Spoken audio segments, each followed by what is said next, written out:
Amazing Grace, Horton Center style.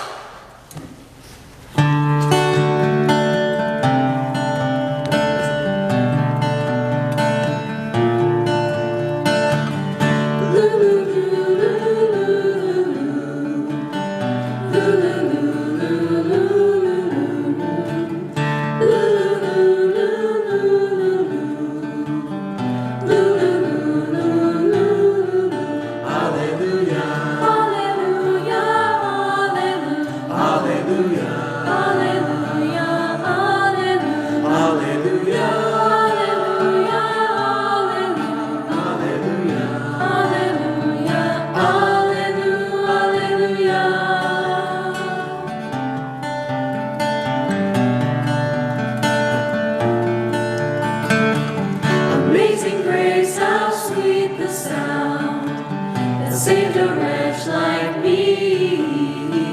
I once was lost, but now I'm found. Was blind, but now I see. Hallelujah. Hallelujah. Hallelujah.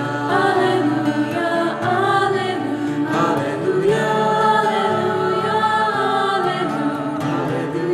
Hallelujah. Hallelujah.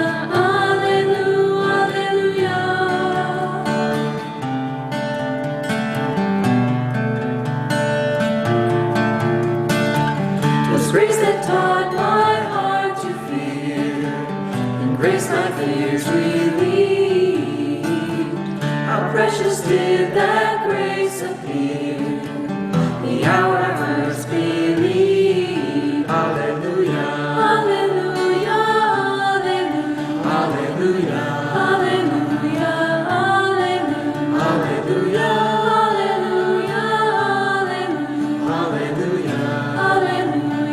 Hallelujah.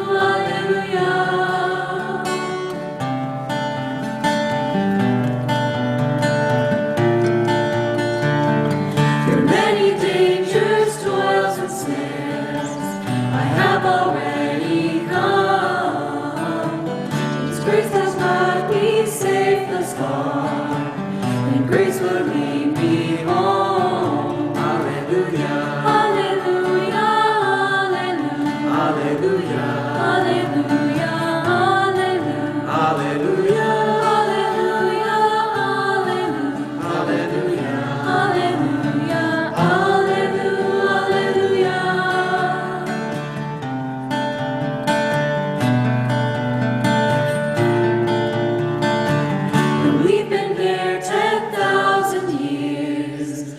Shining as the sun, we've no less days to sing God's praise than when we first begun. Hallelujah. Hallelujah.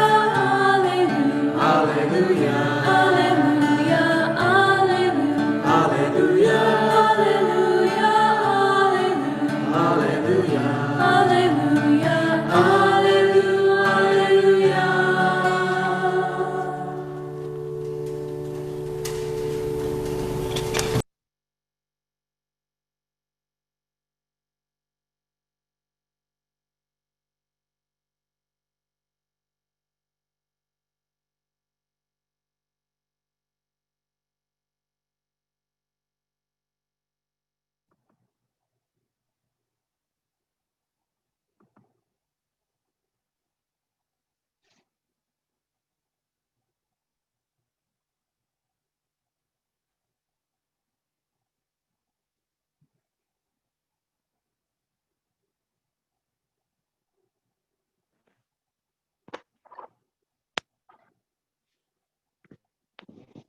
Good afternoon, everyone. Welcome to the Keynote address section of our 219th annual meeting.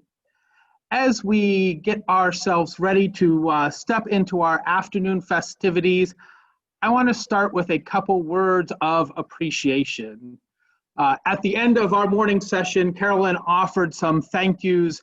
And I think it's just important to say one of the many differences with working in this format is there's times that we would have paused for a round of applause to express some appreciation, and it just doesn't work in this way. We can neither see nor hear you. And so I want to encourage you to express some appreciation to the folks who have made this day happen. As you heard, to all of our tech team who has kept things running smoothly, to Carlos Jahola Strait and our annual meeting worship team and annual meeting planning committee, who have not only prepared our annual meeting once this year, but twice this year, once in person and then totally pivoted and planned it for a virtual format. To Carolyn and Bruce, who led a meeting in a way that 10 months ago they would have never expected they've done, and just done a wonderful job offering leadership in this format. And as we've said, in particular to Ann Rochers, with whom no part of this meeting wouldn't have happened without her above and beyond efforts. Since these folks can't hear you offer your appreciation through applause, I am going to encourage you to shoot a few emails, at least to the ones that I have named that you are connected with, expressing your appreciation. And hopefully for everybody, that will be some notes of thanks to Ann. I'm kind of hoping come Monday and Tuesday, Ann has like 200 thank you notes, because that's the smallest offering of appreciation we can offer her for the amazing work we've done. So please offer some words of appreciation in the next few days for those who've helped make this annual meeting happen. The other note of appreciation I'd like to express ties in with the weekly news article I wrote on Tuesday as I spoke about October being Pastors Appreciation Month. Not only did I encourage our churches to take extra care in expressing your appreciation this year, but the Clergy Support Ministry team and I provided you with a couple pieces of original liturgy written by the Reverend Marin Tarabathi to help you do so. And I think that's important that our churches express this appreciation, but I don't think that's enough. I also wanted to say a word to our clergy on behalf of the gathered conference itself. To our chaplains, our pastoral counselors, our theological educators, our clergy in specialized settings, and our local church pastors. I want to say that we have seen the extraordinary work that you have done in this past year. We have seen you to continue the work of God in ways and forms that you never expected, and for a duration that has been incredibly demanding. We have been moved by the ways that you have helped us see the holy in the midst of our griefs, our hardships, and our fears. You have inspired us in a season when it has been very easy to give into hopelessness. You have centered us when we have become consumed by our own crankiness. You have sacrificed in ways that we will likely never understand. You have, each of you in your own ways and in your own settings, during the most challenging of days, exemplified what it means to have a pastoral heart. You have embodied the love of God for us. Now, I will admit over the last 7 months, I have heard a few utterances of, this is not the ministry that I understood myself being called to. Perhaps that is true. And perhaps that is why it has been so impressive to me to watch you hear God's new call for this day and step up and say yet again, here I am. To all of our clergy, on behalf of the gathered church, I want to say thank you. Thank you for what you do, and thank you for who you are. So as we get ready to turn to our keynote address, I am going to call on our Bridge Associate Conference Minister, the Reverend David Felton, to offer introduction of our keynoter. David and Michael serve together on the New York conference staff, which means I am sure that David has better stories than I do to share with you about Michael in introduction. David.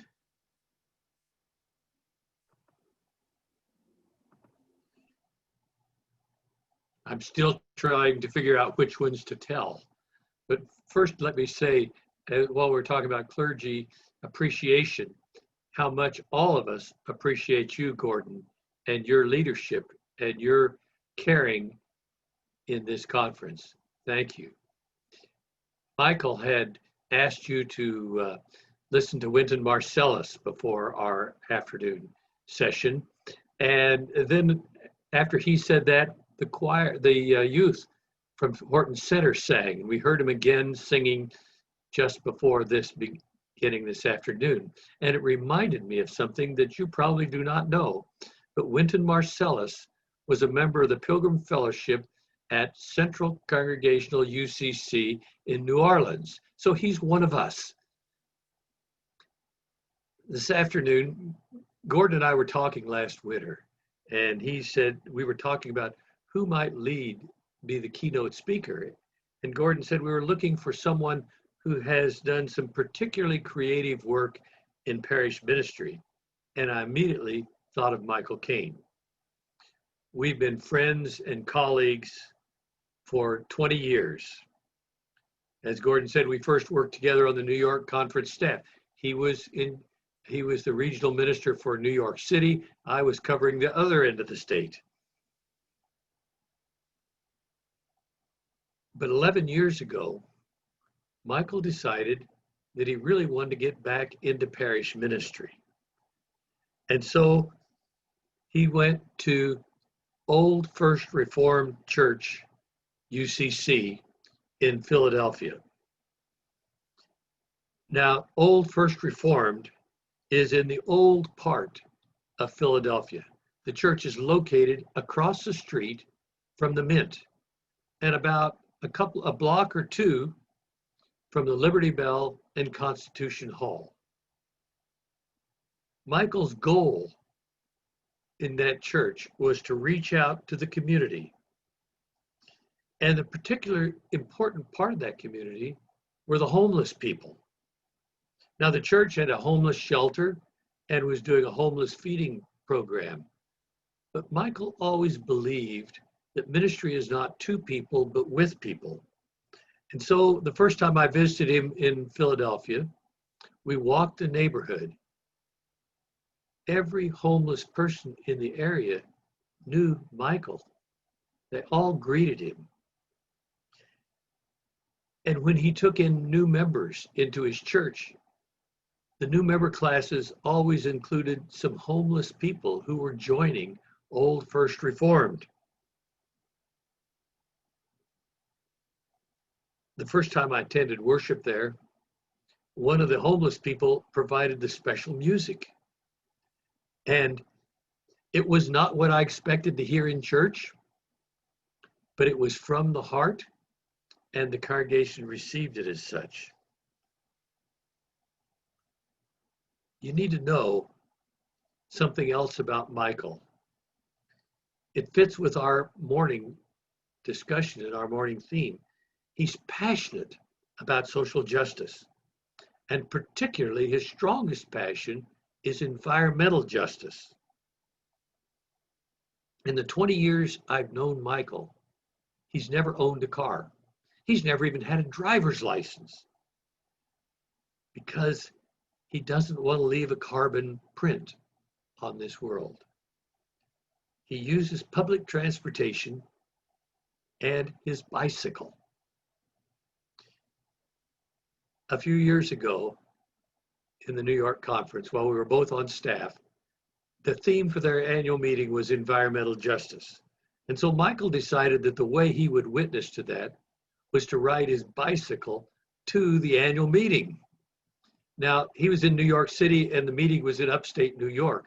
And the shortest way to go from New York City to upstate was through the mountains of Northeast Pennsylvania. And Michael was cycling along and he got to the pass at the top of one of the mountains. And there was an old farmer blocking the way. He was wearing waiter boots and he had his back to Michael and he was bent over.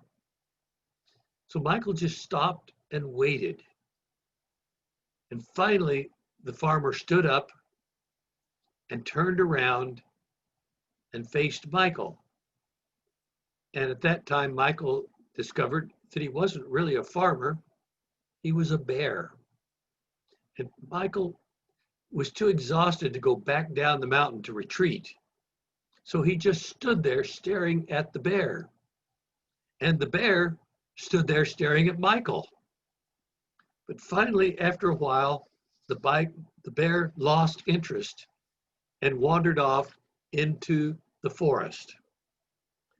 So I want to introduce you today to my friend Michael Caine, an extraordinary pastor, a creative thinker, a passionate environmentalist,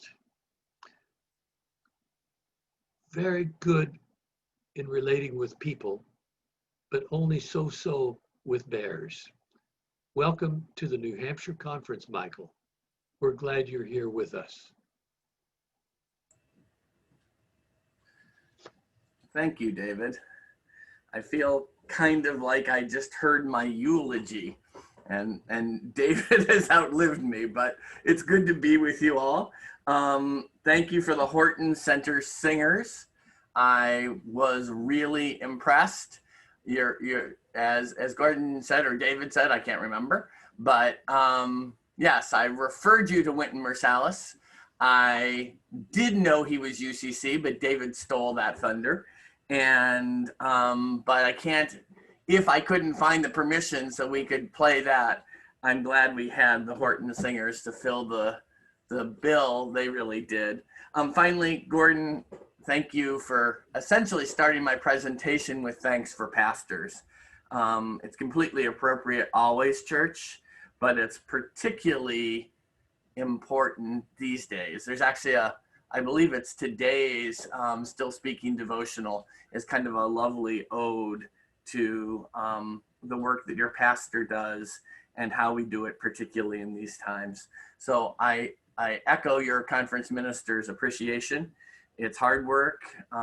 It's often not noticed exactly, but I think deep down inside, church folks do appreciate what we do. And I think part of my message today is church folks even appreciate more these days what we do because they appreciate the church more these days. So good afternoon, New Hampshire Conference. It is good to be with you. I am going to get myself set here for a second. It's like shuffling my papers on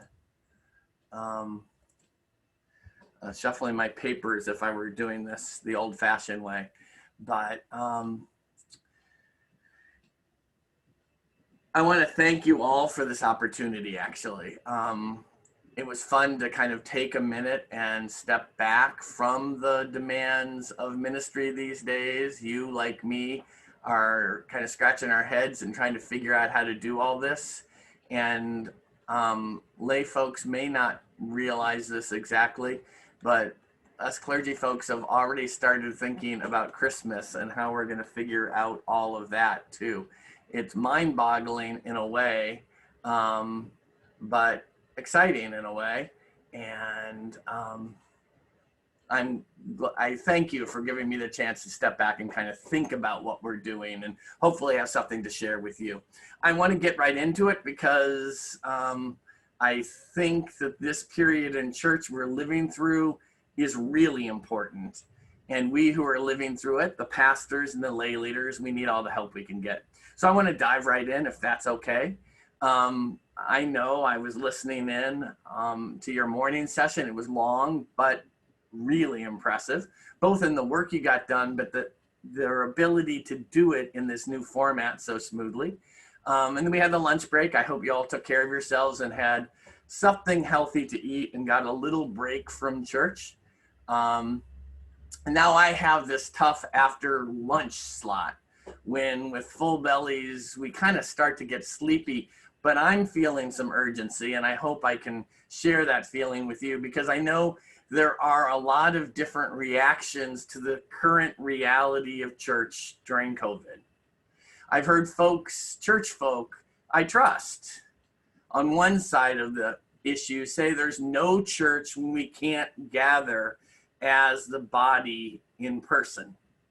A friend of mine who I think highly of said that it just doesn't feel church if he's not actually in his pulpit.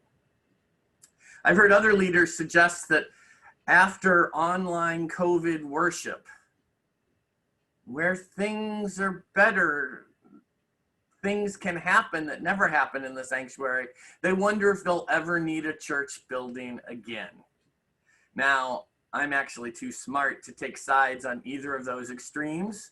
And as is my own personality, I find my truth somewhere between the two. But I am sure that church is going to be changed by this experience. That when the pandemic is behind us, and we can say that we are among those who survived it, when we remember it as history, we will also have to say how we and our churches have been changed. I also believe that the ministry of the church is absolutely essential in the crisis that is this COVID pandemic as well. There are all kinds of other various crises that seem to populate our headlines and our hearts and our world daily these days, and the church is called to minister to them all. And I think that our people are appreciating church and what we do and how we do it more these days. There's crucial work for the church to do for such a time as this, is the famous biblical claim. For such a time as this, God has called us to be the church. Amen. I also believe that the changes imposed on the church by the pandemic, in particular social distancing, I believe, knowing full well that they're playing out differently in every community and congregations. I hear from some of you that way up north, there's hardly been any cases, and so you probably haven't had the same experiences that some of us have where there have been more cases, and so your church life might look differently. I understand that we've all responded differently, and I understand that we're probably going to continue responding differently. We are UCC. But I want to suggest that the response of the church to this radically new and unwelcome situation, strange and bitter land, comes to mind from the Bible. Our response may well be crucial to our ability to minister in these times. It does make me think of the crisis for Judaism that the Babylonian captivity became. Could the faith withstand or evolve in response to the unthinkable disaster? Or more bluntly, was God still with God's people when they were in Babylon, not Jerusalem? I suppose our analogous existential crisis could be, can we still be Christians if we can't even gather in our church buildings? So this afternoon, in the little time we've got, I want to try and offer a framework for thinking creatively and acting freely in the face of the changes imposed on us by the pandemic and its public health precautions. I hope we can find a permission giving or a creative way to look at what has surely been a shock and left us scrambling. Now, I can't really tell and I can't see or hear from you, but I wonder how many of you got to listen to the Marsalis piece. One of the things we've learned or become more aware of with online worship is how individual worship experience is individual. Okay, it's a bit of a tautology, sort of obvious, but we're seeing it now because on different devices, people actually have more or less completely different experiences of our worship events. I'm pretty sure always through our different eyes and with our individual experience, the same worship service has always been different for each of us. Some of you, I hope, got to hear the piece I recommended. Some of you didn't, and that's okay, because we're in this together. And for those who did hear it, wasn't it glorious? Wasn't it glorious, even if you're not sure how it's going to fit in my presentation about being church in a time of COVID?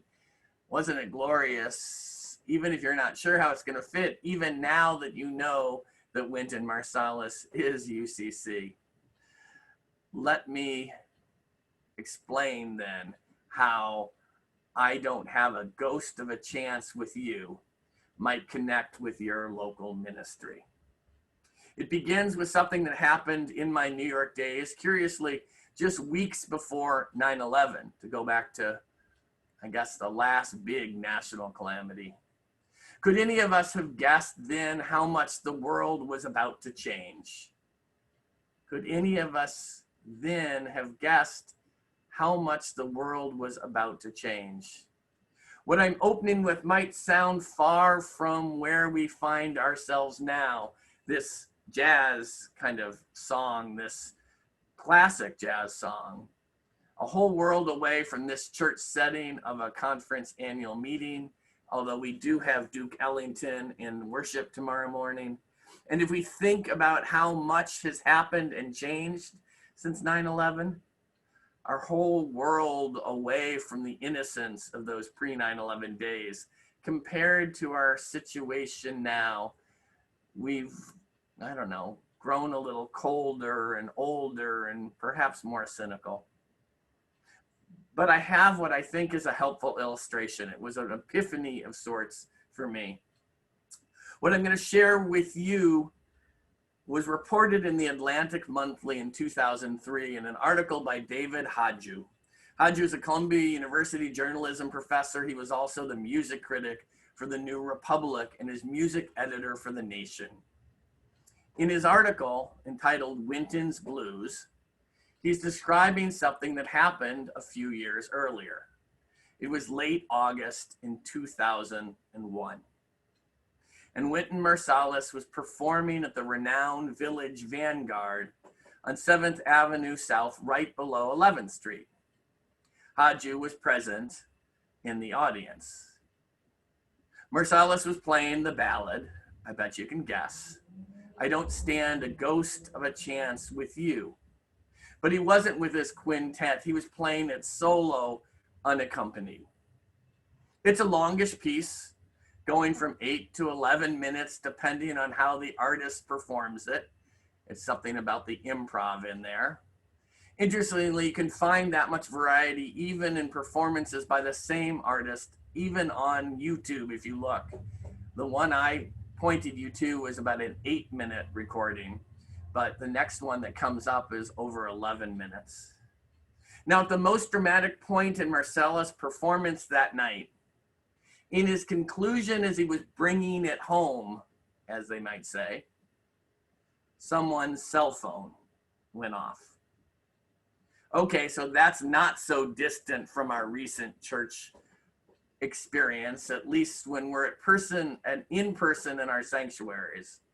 Inevitably, it's that dramatic moment, the vows in a wedding, or the commendation in a funeral, or a particularly pregnant, poignant, silent pause in the worship service.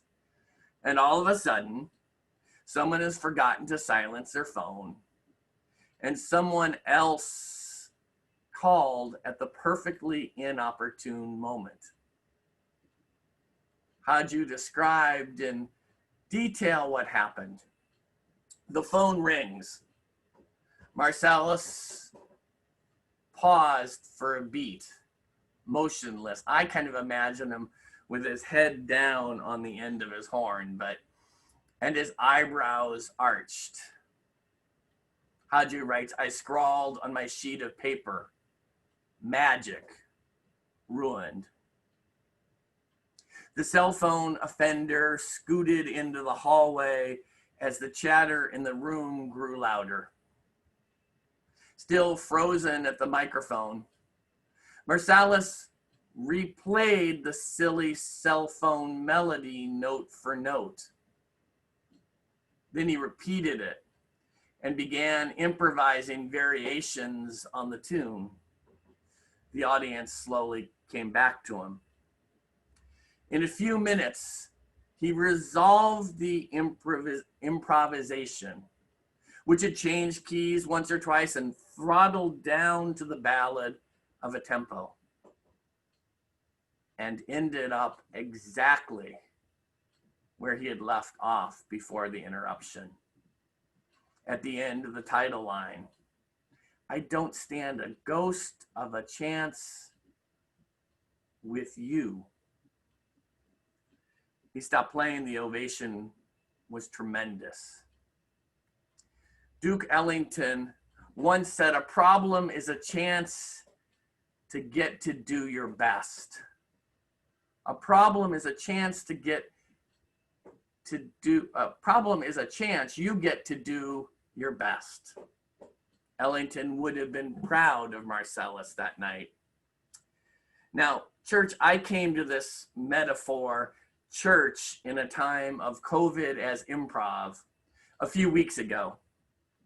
It was actually 2 weeks ago as worship began on World Communion Sunday.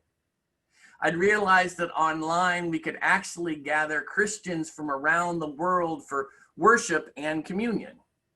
So as well as our regulars that now include some of our prodigals in Michigan and Wisconsin and Sweden and the United Arab Emirates, we were joined by church leaders from the Cayman Islands, Costa Rica, Germany, India, Italy, Korea, Nigeria, the Philippines, and South Africa. Instead of a sermon, our guests reported on what ministry was like in their corner of the vineyard. It was fascinating, both the similarities and the specifics of their time and place. The communion services in 10 languages felt like world communion and was beautiful.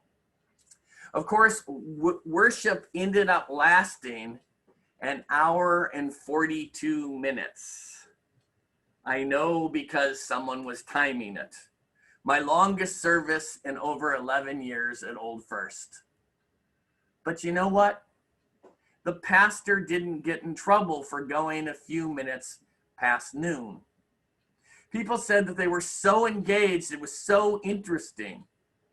It was different. It told them something, taught them something. They got to hear something they didn't know, that they didn't even realize how long the service was. Now, as we were beginning that service, I was trying to make sure that all of our guest leaders had a sense of our Old First worship ethos and feeling. I remind people a lot when we're in the sanctuary, and even more now that we're online. It's not going to work out as we plan or expect, but we're here together and God is with us. It'll all be fine. In fact, let's assume that the way it works out, not like we expected, is how God meant for it to be all along. It's a common message. I kind of know it by heart. I think my people know it by heart, and it covers all kinds of mistakes and failures and mess ups. But on World Communion Sunday, I didn't use those words. Instead, I said something off the cuff to the effect, haven't we learned since March to improv? Haven't we learned that we can improv and some really interesting, surprising, and beautiful things happen? Toward the end of that service, the Reverend Thulani Nadlazi, the South African Synod Secretary of the United Congregational Church of South Africa, was to do the prayer of thanksgiving after communion. As he unmuted himself, he said, "Reverend Caine, can I have the slide?" Now, Reverend Nadlazi had already apologized to me that he was going to be traveling most of the weekend to bury a pastor. His synod has lost 18 pastors since March. And he prepared his prayers when he got back home from going off to do this funeral. And I saw them on Sunday morning when I woke up, and I thought he was just sending them to me as a courtesy or to show that he was prepared. He meant for me to prepare him a slide to share in worship. I felt horrible and began to apologize. Here was this church leader from around the world, a friend of a friend, who was doing this favor for us, and I'd messed up.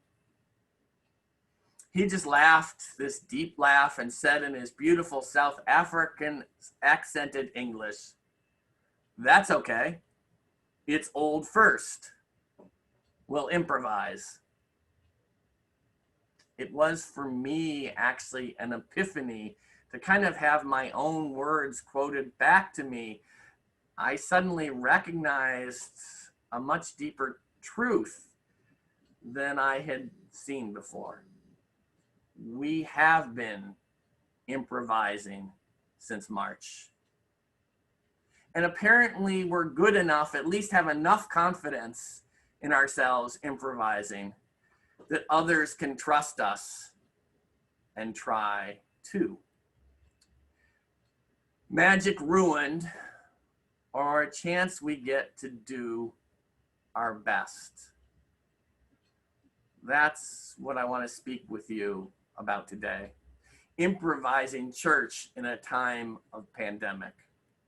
Now, before I go any further, I want to be clear about what I'm saying and what I'm not saying. I'm not proposing that there's some ecclesial silver lining in COVID-19 for the church. I've heard people fear that COVID-19 will be the death of the church since it's already stressed beyond its capacity. I've also heard people suggest that COVID-19 is just the kick in the butt that the church has needed for a long time, but silver lining thinking, or any other line of argument that has God sending plagues for some parochial gain, I fear that's disrespectful of the lives lost, harmed, and limited.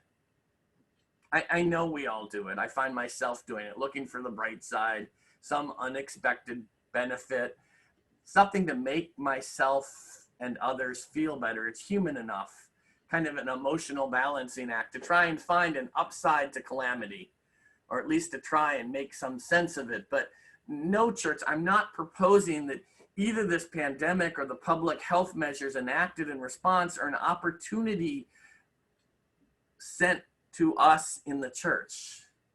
Neither am I suggesting that a worldwide pandemic can somehow teach the church a lesson, as if God's discipline is finally dealt out against a church too long wayward. And I'm certainly not saying these aren't more difficult times for everyone. It's probably important that we actually name them and remember them in respect and in pastoral concern and in service. The stories are tragic. Folks who can't see their loved ones, people dying alone, all the jobs lost, young parents trying to juggle their jobs and serving as untrained teaching assistants for their children's online education, trying still to be good parents. For some of you, these may be your stories. I guess in some sense, they're all our stories. And again, as Gordon said, a shout out to all the pastors and lay church leaders. No matter how you were trying to do ministry in these times, and I am impressed by the variety and variations. I have a friend who's a pastor in White Plains, and it's an older congregation, and they aren't, White Plains, New York, and they aren't very, older congregation, they're not very technological, and so they've figured out how to teach everyone, at least on their cell phone, to get on and watch the Old South Church in Boston's service. And then they've taught themselves how to do conference calling, and they get on afterwards and talk about the service. I love the variety and the variations. That pastor, yes, David, it's Bonnie. That pastor, she hand writes letters to her parishioners every week to stay in touch. I know how much work it has become. I do. I hope the members of your congregations are as understanding and appreciative as your conference minister and the conference are. It's tough times, and I am simply suggesting for such a time as this, the pandemic isn't an opportunity, it's an obligation. God created the church to minister to the world. The pandemic isn't an opportunity, it's an obligation, because God created the church, called the church into being to minister to the needs of the world. These are simply times in which we find ourselves in situations in which God expects us to minister. So how to be the church? It's the same gospel, it's a radically different context. It's our old time religion, and it suddenly looks strange and new when you put it in this new situation. I often say that Paul invented a new Christianity for the Greco-Roman world. And Luther invented a new Christianity for the modern Western industrializing world. I'm going to get to this later, but I wonder, was it really those two servants who made the difference, or was it simply that they carried faith? They took faith and moved it into a new context. And suddenly, Christianity looked different in the shine of a new day. The shine of a new day, or in the clouds of a new day. Instead of remedial lessons in church, some expensive gift from God that others have to pay the price for, I want to invite you to approach this unknown passage we're going through as a wilderness of sorts, but a wilderness that offers some freedom, ironically. There's no reason not to see it also as simply another day of being the church in the world. We get up and there's a pandemic, and what do? We roll up our sleeves and we remember that we still have the love of God in Jesus Christ to share with a world that's hurting. There's no reason not to see it's simply another day of being the church in the world. It's God acting in history, in this case through the church. Since it's somewhat of an extraordinary day, however, I think something else is asked of us.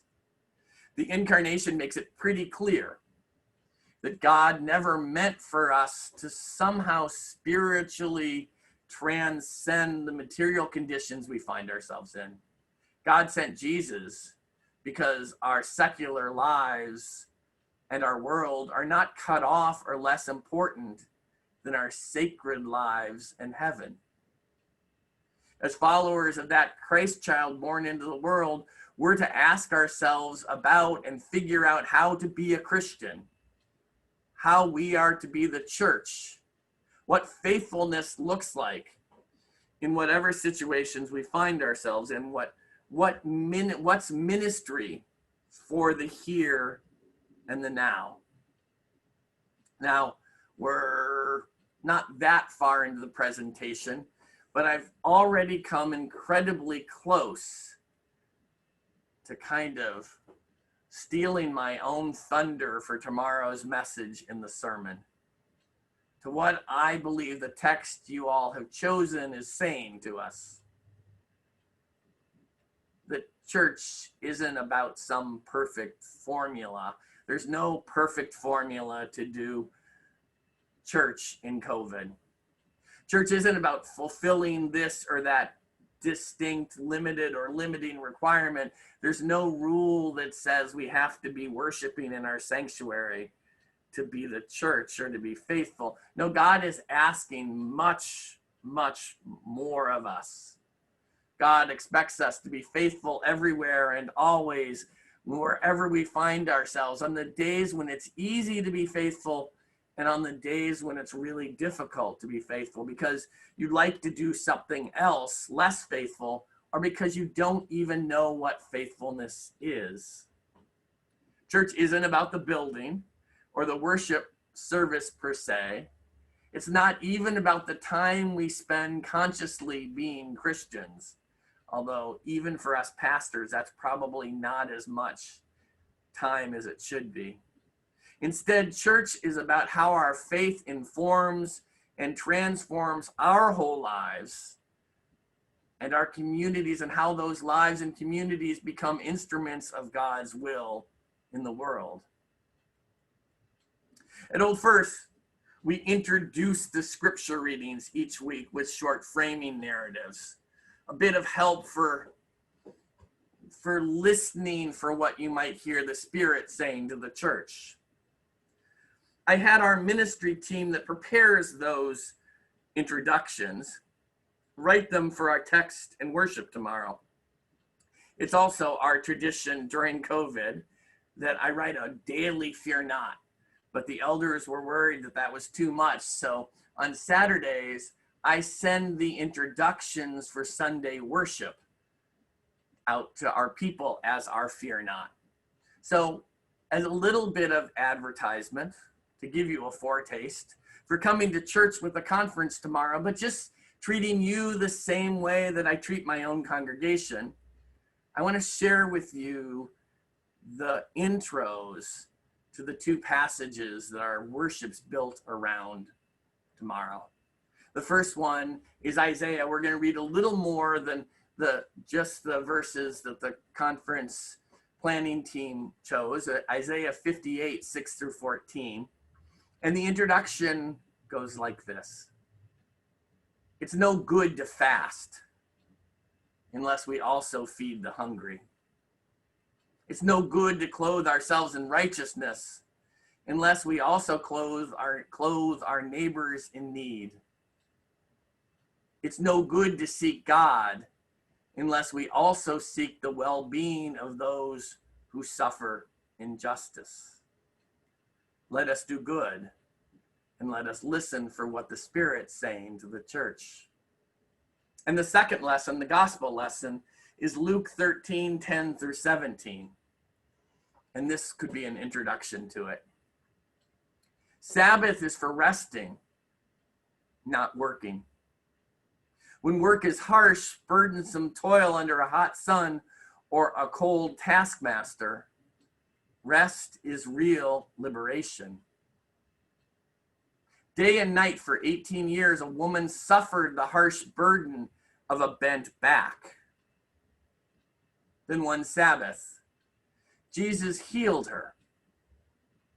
She could finally look her loved ones full in the face without contorting her head. She could finally sleep at night fully stretched out on her bed. Jesus liberated her. Sound like a good Sabbath for her? Then let's rejoice and listen for the Spirit's message to the church. Magic ruined, or a chance to get to do our best. Could any of us have guessed at the end of February how our world was about to change? Could any of us church leaders have guessed at the end of February, or even in those first few weeks in March, about how much our church world was about to change? No more than Wynton Marsalis could have expected. Excuse me, one of these little I got to improv now because, I just had a momentary glitch on my technology. So any more than Wynton Marsalis could have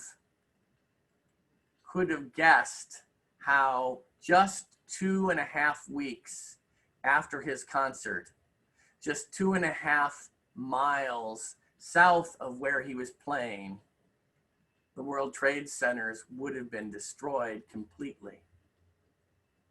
Aren't we all a little surprised by how our worlds have changed and can change? This far in, as it's starting to wear us down, it's almost hard to remember. It feels like forever already, but really this is like nothing we ever imagined. If someone would have told me on March 1st that in a week I'd be leading an online worship service for Old First Reformed United Church of Christ, and within a month, all of Old First Ministries, all except the men's shelter and the Saturday's breakfast, would be completely online, I wouldn't have believed it. I wouldn't have believed that I could do it. I wouldn't have believed that we would do it. I wouldn't have imagined there could be a situation that could cause that to happen. In 8 days, we went from sitting in our sanctuary, having normal church. We'd had some conversations about what it might be like if we were locked down. But suddenly, on Friday afternoon here in Philadelphia at 5 o'clock, I realized we weren't going to be able to gather on Sunday. And on that Sunday, it wasn't real smooth. It wasn't perfect. It never is. But we gathered online. If someone would have told me on March 1st, even more surprising, that in the months ahead in this totally new venue, this new way of doing church, that a lot of our ministries would actually be hyped up, I wouldn't have believed them. Now, you all don't know us except from what David said, probably. We're one of those downtown progressive UCC congregations, proudly UCC.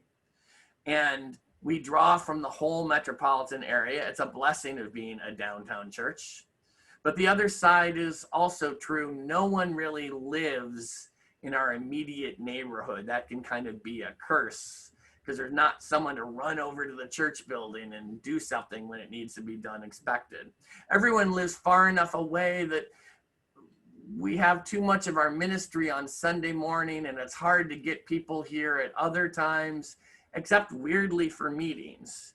But if you want to do a Bible study or a prayer group on site, everyone's gone home to their other neighborhoods and they've left Center City. And even the people in Center City don't really want to come the 6 blocks or the 8 blocks that you can walk for a night meeting.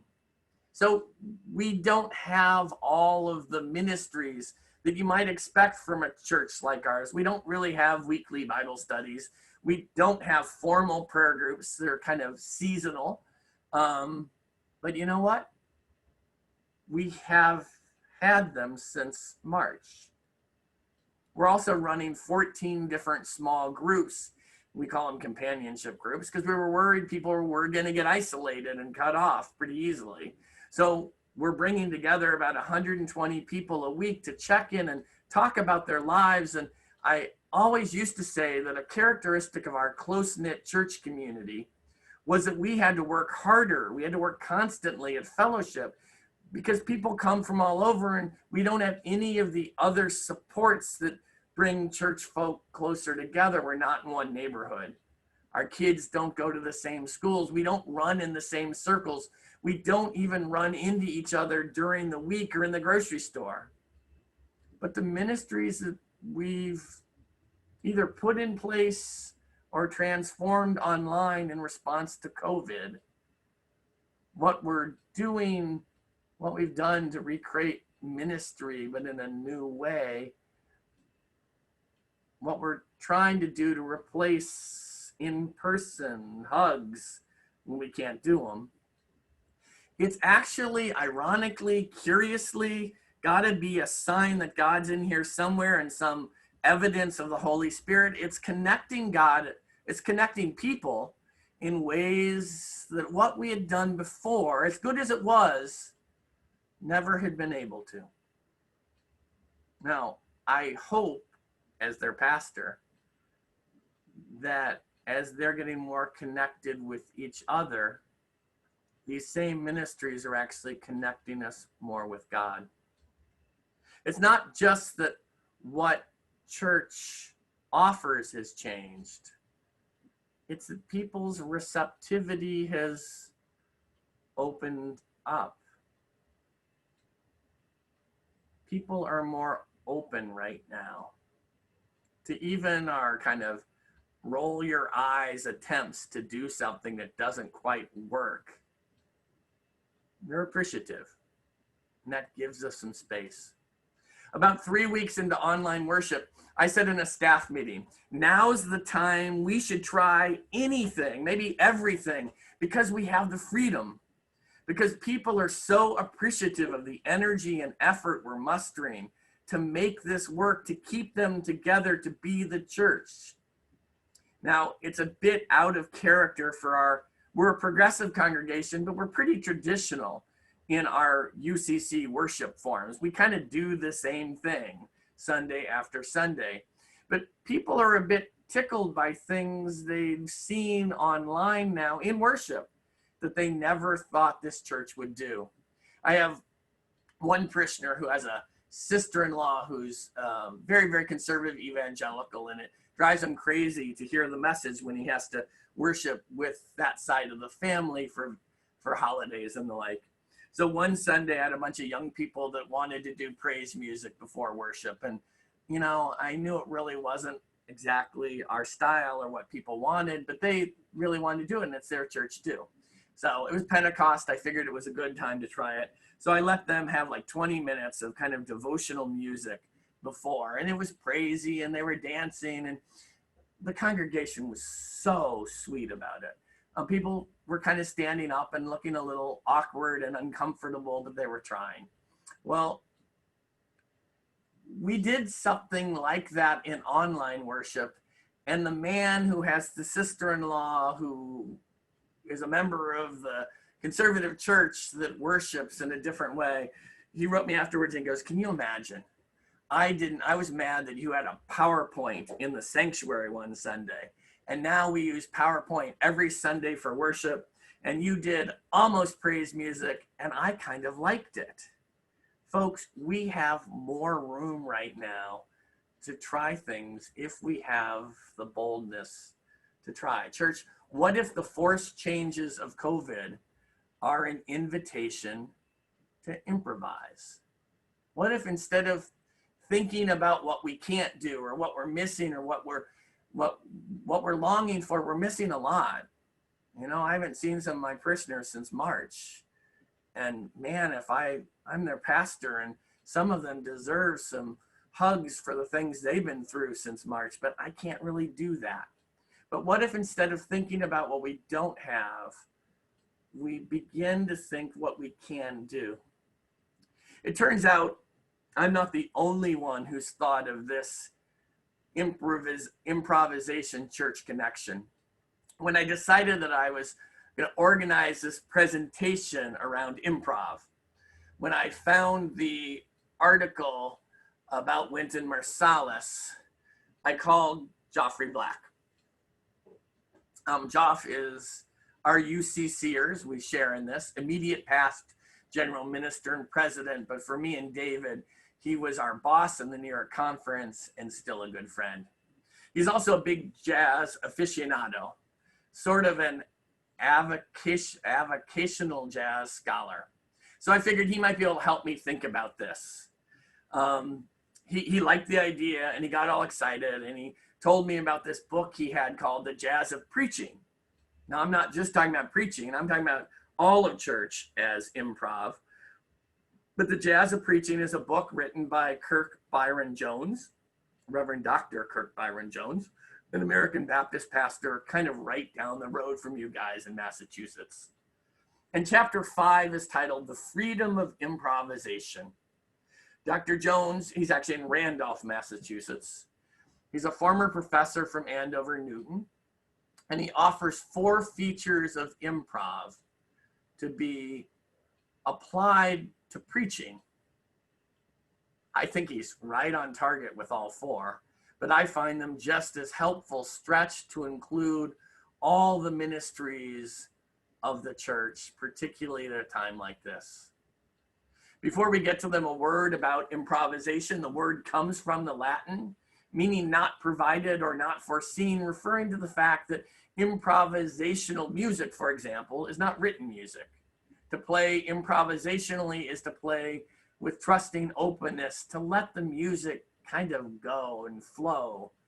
It's, in some sense, accepting that you don't know exactly what you're doing, but trusting that you have enough experience to make a go at it. Now, improv in music is not the world's equivalent of speaking in tongues. It's something different.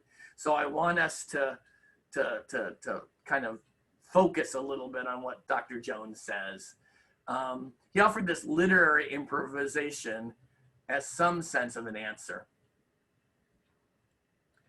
Why improvise, he wrote. Because there's always more music to be heard and played than the music you have planned. Why improvise? Because to improvise is to create. Why improvise? Because to improvise is to be in search and to be surprised on purpose. I like that one. Why improvise? Because musicality is too rich not to. Why improvise? Because the Spirit says so. Why improvise? Because improvisation is a way to be free. Now think about that in terms of church. Why improvise? Because there's more ministry to be shared and celebrate than we've planned. And there's always more need than the supplies we have.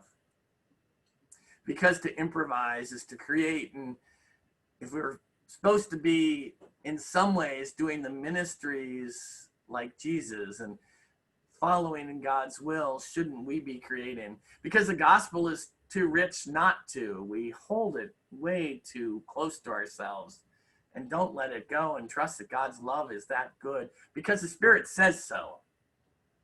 And because improvisation is the way to be free. The other insight from Dr. Jones I want to share with you are those 4 elements that are integral to jazz improvisation. He says that improv encompasses play, variety, daring, and mastery. Play, variety, daring, and mastery. What if church during COVID, particularly, maybe always, but particularly during COVID, during this time, when we're in some ways so limited, we've been interrupted by that cell phone call. What if church during COVID particularly calls for play and variety and daring? And what if the right measure of those 3, pulling them all off into something that sounds like music, not dissonance? What if mixing them in such a way that the result is surprising beauty? Even wonder, what if that depends on our already having some significant mastery in the theological or ecclesial arts of ministry? What if? Let's look briefly at the 4 elements and then I'll be done and Gordon will help me and you guys can ask questions. Play. I like that we begin with play. I often think that church isn't as much as it should be about joy, fun, play, overtly, obviously, self-consciously. Now, I understand some might be cautious, even unsure. Church isn't some game you play, Michael, you might be thinking. Oh, and it did it again. Man, see? God is proving that I am going to have to improvise. Hold on, folks. Let's see. Oh, okay, there, we got it. Okay.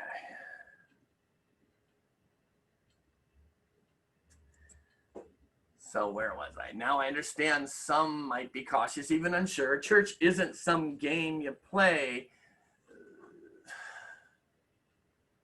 Okay.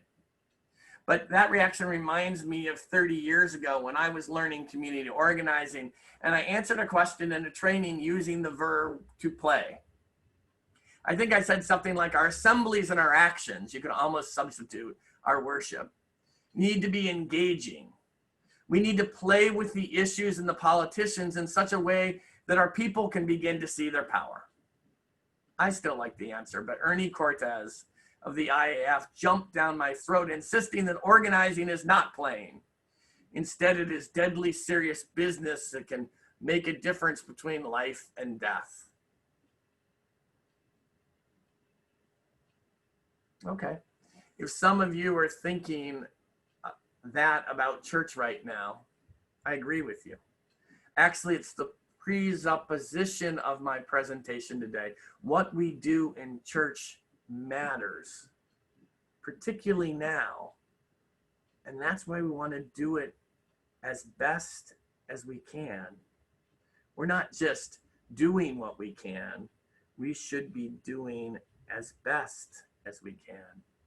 And I'm using play in a different sense. I think appealing for play in a totally different sense, not play as in wasted time or as being silly or as in working towards some false goal or on something that doesn't matter. Instead, I mean it more in the sense of play as an essential, even evolutionary skill for learning and adaptation. I sort of know this the hard way, friends. As I've heard from a therapist or two, ask me if I ever learned to play. I grew up in a kind of tough family situation, and I sort of had to be an adult before my time. One of the losses then of my childhood was that there wasn't often room relationally to play. Whatever skill I have at it, it's come later, it's been hard won, it's learned post age appropriately. Sometimes I think the church doesn't know enough how to play, because play can foster richness of response and adaptive flexibility, and it's supposed to be church. It's good news of God's love for all people is supposed to be about joy. There's this evolutionary value in play, making us flexible by reinterpreting reality and by begetting novelty. It's how we keep from being rigid. Play allows us to rearrange our way of seeing the world around us. Play allows us to rearrange our own capacities. Play even allows us to rearrange our identities so that we can respond to unforeseen circumstances and respond in unexpected ways. How many of us as children played that we were adults as one of the ways we learned about becoming adults? To a large extent, the spirit of improvisation is the spirit of playfulness.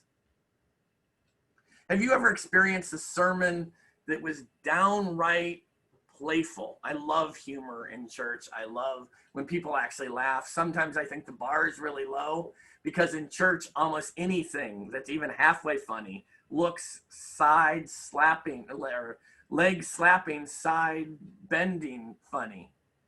They're hard to create, sermons that are playful, but they're even harder to forget. Marcellus started playing with notes of that absurd cell phone ring. Though he never had that phone, it became his toy. And its horrified owner skedaddled out of the room, but he became Marsalis's playmate. We too might need to pause a minute to gather ourselves before the unforeseen circumstances COVID presents us with. But even the pause is part of the playful response. We don't always have to know what to say or to do. But it's probably not to be our only response, the pause. There are other ways to go and other ways to minister and workarounds and substitutions and detours that can often get us where we're going. One of our most successful workarounds has become pen pals. We knew that online worship wasn't working. It was working least well for our young families. The kids aren't going to sit still for church online. They barely sit still for church in church. And there's no nursery at home, and parents of young kids can't find the figurative space or peace in their homes for church on Sunday morning at their computers.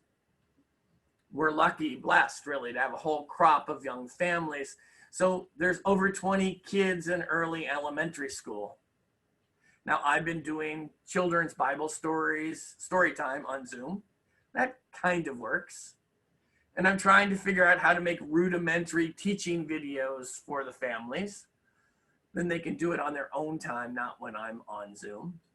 But what's worked best? We invited adults in church to become pen pals to these young children between age about 4 and 8. Every other week, I pen a template for the adults and then send their kids a letter, checking on them and offering sort of a Christian lesson. I would set up so kids don't have to write back because young families already have so much to do, but the kids are writing back. They're sending pictures. They're asking their parents to get online. They're actually making phone calls and video calls to talk to these pen pals. And now many of these pen pals are writing more often than I'm offering them templates. I'm not really sure what they're saying, but I pray by the Spirit, it's absolutely wonderful. How are we playing with our ministries in the face of our new situations? How are we playing with our ministries in the face of new situations? The second element of improv that Dr. Jones highlights is variations. Marsalis began improvising variations on that silly cell phone tune. The jazz artist operates under a great presumption that the rest of us might miss and might benefit if we recognized. The presumption is that there are 1,000,001 ways or more to play something. Diversity, difference, variety are accepted as normative for artistic expression. Folks, we're UCC. Diversity, difference, variety, they're accepted in parts of our church life. Why not all? Creativity isn't a puddle to dip your toe in, it's a waterfall to stand under and be washed in. The artist may not always be satisfied with the results of their creative pursuits, but their rightful need to pursue is taken for granted. We're not always going to be satisfied with the results of their creative pursuits. My Bible story time isn't all it should be, but I need to keep trying and realizing that there's possibility. Improv is what flows naturally from this lavish creative expectation. Jazz musicians play many different sounds because they know there are many different sounds to be played. Can church say the same? Do we believe there are 1,000,001 ways to do ministry? Do we in the UCC, easier than most, see that our church life can be about variation and variety? Heavens knows that's what our congregational polity is supposed to allow. Could we come to see variation and variety rather than faithful repetition? Could variation and variety be normative for creative church and ministry, at least in our current situation? I promise, church, We can get away with more these days than perhaps any other time in our ministries. Remember I told you about the 1 hour and 42-minute World Communion service that my pastorate survived? The next week, last week, we did a blessing of the animals online. It worked better than when we do it as one of our outdoor Sundays worshiping in the front courtyard. Why? Because usually the congregation is left watching me bend close to a pet owner and speak to an animal without being able to hear what's said. On a good year, we have some music going on so they can be meditating or enjoying the music, but they don't really know what's happening. But online, people introduced their beloveds and then told us how their animal or caring for that animal helps them identify the sacred. And people are quite profound, and everyone heard. One of the differences of online worship for me is that a long, long time ago, Ron Buford said that if we could ever crack open the spiritual experience and energy, the wisdom of our lay people and hear it. We pastors try, we get in the pulpit Sunday after Sunday, and we try to give you something authentic and real.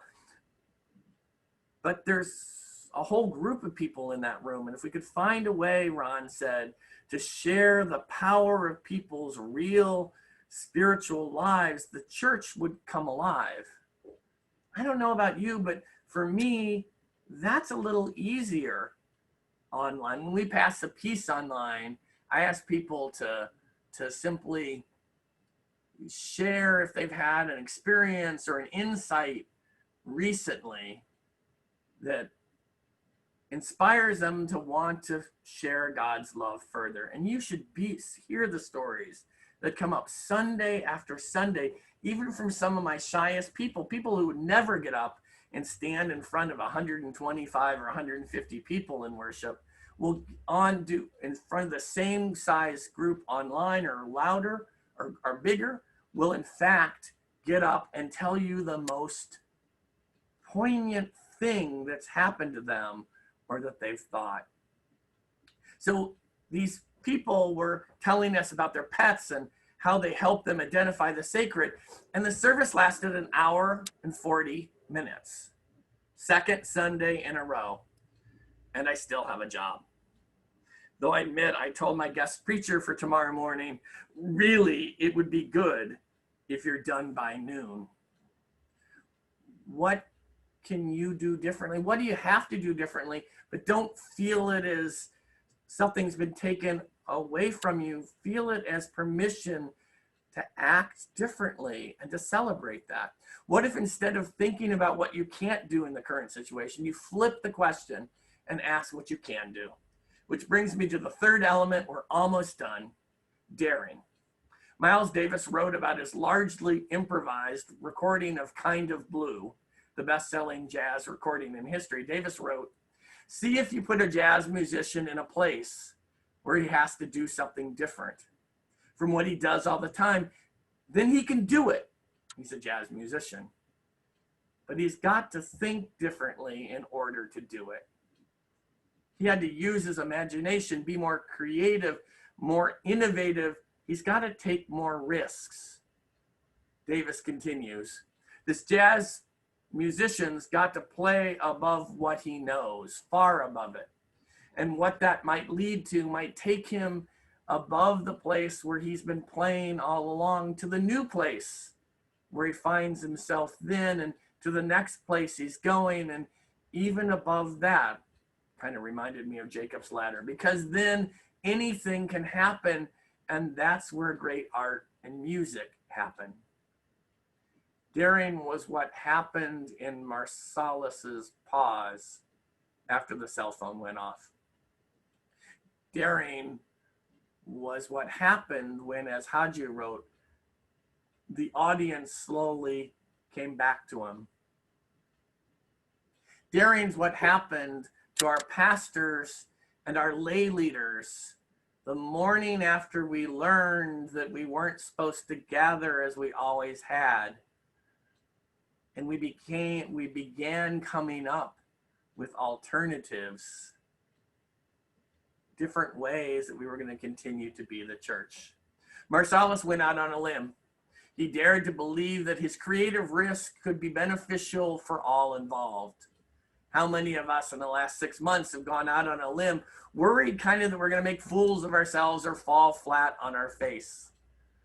Maybe even more, he dared to believe that even if he fell flat on his face, even if we've fallen flat on our face sometimes, his musical journey and our ministry into the wilderness of the unknown is still meaningful.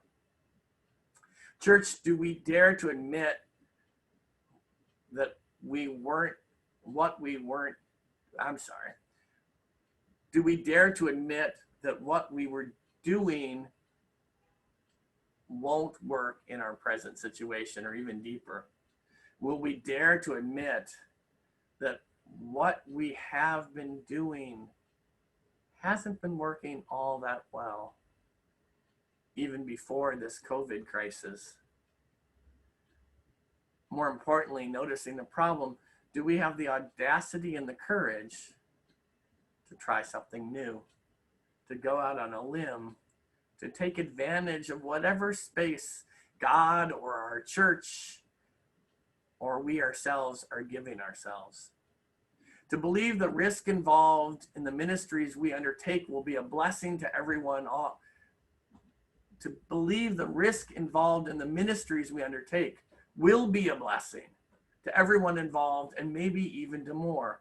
Do we, church, dare to fall flat on our face because we tried something new and trust that even in that case, dusting ourselves off and a little embarrassed, there's at least some beneficial learning that will come of that failure?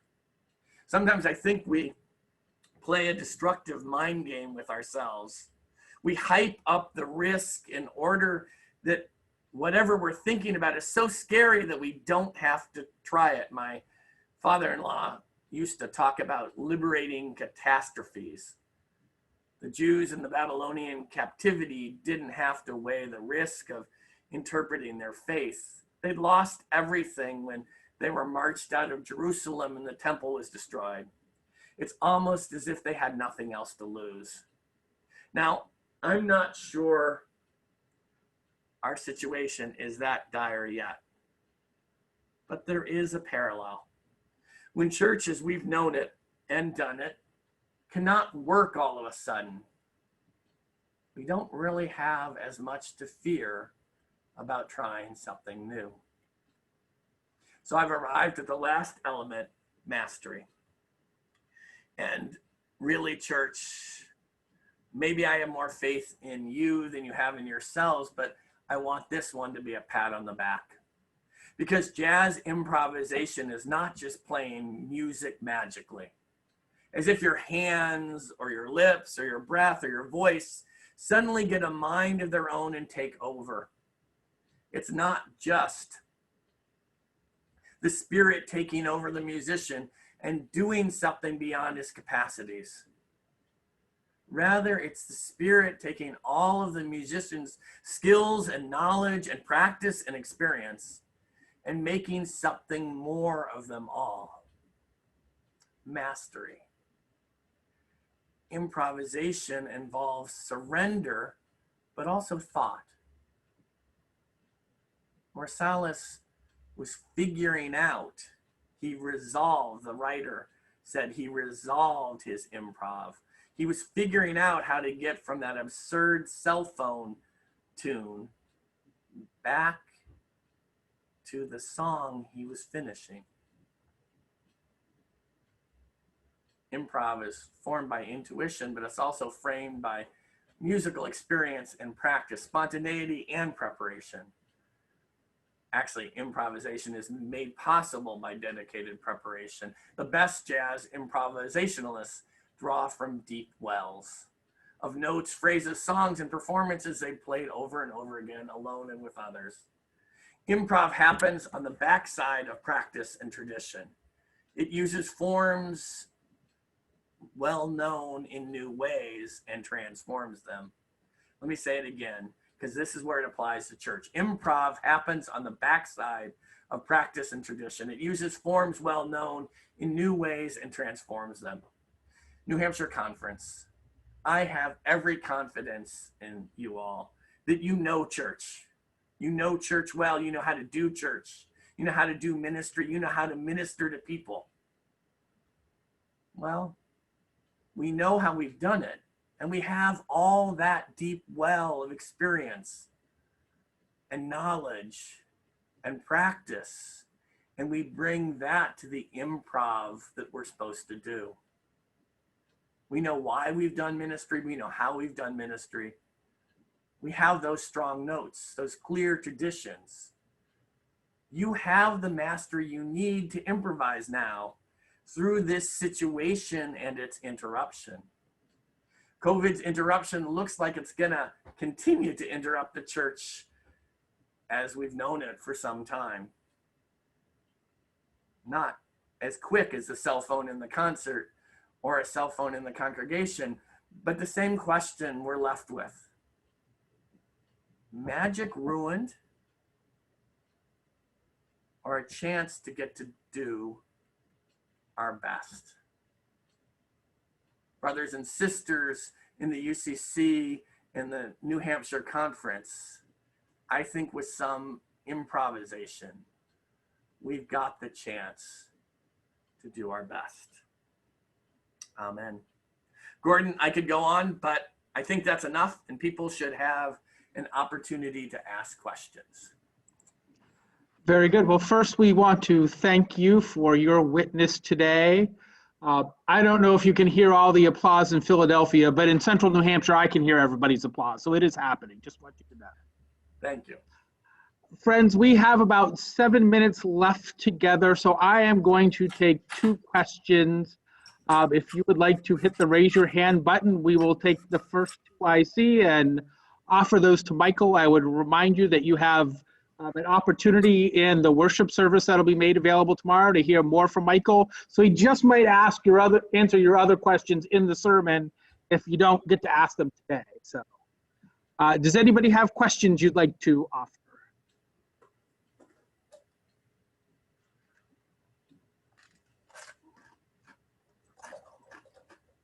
Michael, I think you were really thorough. Either I answered it all or they'd have no idea what I was talking about. But anyway, hopefully. Anybody have questions?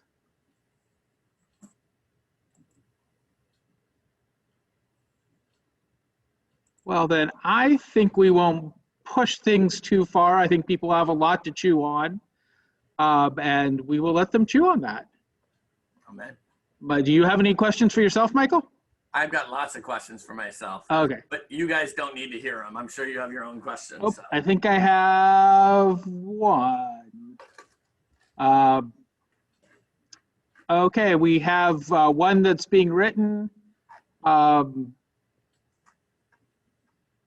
the other, Michael, we will get to you. Somebody was asking what the number 2 piece for improvisation was again. So we'll I'm get gonna, that to. yeah, I can give you guys the text if you want. So Excellent. We also had somebody ask earlier for the questions you asked about improvisation. So really okay. Yep, I'll get them. Kit, if you would like, we can just turn the microphone on and let you ask your question in person.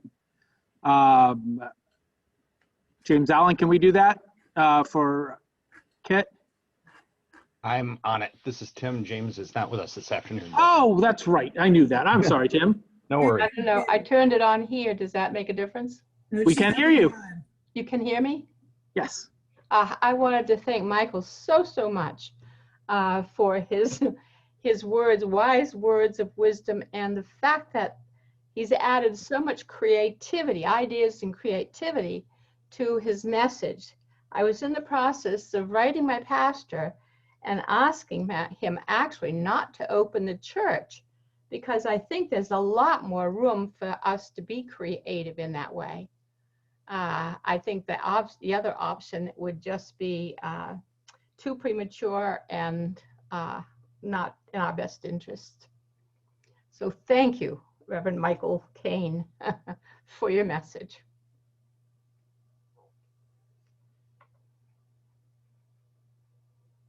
Michael, we do have a question asking how for the pen pals piece do you decide whom would write to whom? Oh, so I had, it ends up like I have 15 families and I think 24 kids in that age range. And so I just took volunteers, and then simply like 2 neighbors wanted brothers and sisters so that they could kind of work on them together. But otherwise it's fairly arbitrary. And I figure if it works, it works. And if it doesn't, we just pick up the pieces and try some more. So far everyone's writing and it's working, knock on wood. Excellent. And I am going to just invite you, Michael, before you leave this afternoon to scroll through the Q&A, because there's several messages of appreciation, and I think that you reading them would be the wonderful way to handle those. Cool, thank you. And friends, I think I'm going to let us sign off with that. I thank you all for dedicating your day in front of a computer screen to be about God's work with us as the church today. We very much appreciate you joining us. I would remind you that we have a worship service that we share with you. For some, you have already received the links for it if we know that you're using it in church. For others, it will drop on our Facebook page and YouTube channel tomorrow. We invite you to access it all that way. By the way, it'll also be posted up in case you want to use the service as a whole or in parts in future Sundays. It is not so directly tied with this Sunday that you can't use the whole or parts of the service on other Sundays. And I would let you know that tomorrow afternoon and Wednesday evening, we have opportunities for conversations with the conference minister. I look forward to the chance to chat with you all when I can see your wonderful faces and we can talk back and forth. That will be a wonderful way to end our annual meeting festivities. So thank you all for today. Blessings be upon you. We are glad you joined us. Take care, everyone.